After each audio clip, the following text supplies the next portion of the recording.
আজ থেকে শুরু মাদ্রাসা বোর্ডের পরীক্ষা। মাধ্যমিক সমতুল্য হাই মাদ্রাসা ও আলিমের পাশাপাশি পরীক্ষা উচ্চ মাধ্যমিক সমতুল ফাজিলের। পরীক্ষা শুরু সকাল 9:45 চলবে বেলা 1টা পর্যন্ত। আজ বাংলার প্রথম ভাষার পরীক্ষা।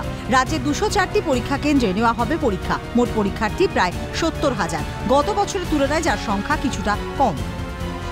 হ্যাঁ, এখন এই কাউন্সিলর বলছেন শেডের একটা ব্যবস্থা অভিভাবকদের জন্য যদি করে দেওয়া যায়। হ্যাঁ বৃষ্টি হচ্ছে। হ্যাঁ হ্যাঁ সেটা ভালো হবে আমাদের জন্য। মানে হঠাৎ করে তো বৃষ্টি চলে এসছে বলে একটু সমস্যা হয়েছে। তারপরে এখন তো কোনো ব্যাপার নেই।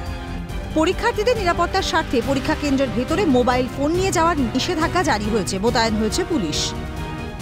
মুখ্যমন্ত্রীর নির্দেশ, যে কোনো বোর্ডের পরীক্ষায় কাউন্সিলরদের দায়িত্ব দেওয়া হয়েছে অভিভাবকদের বসার জন্য ছাউনির ব্যবস্থা করতে।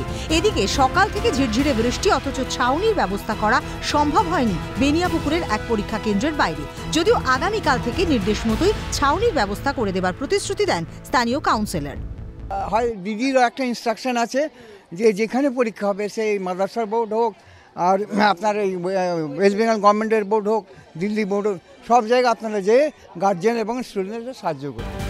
ক্যামেরায় সুরজিৎ প্রামাণিক এবং দীপ্ত চক্রবর্তীর সঙ্গে মফিজুল ইসলাম এবং অভিরূপা সাহার রিপোর্ট, ক্যালকাটা নিউজ।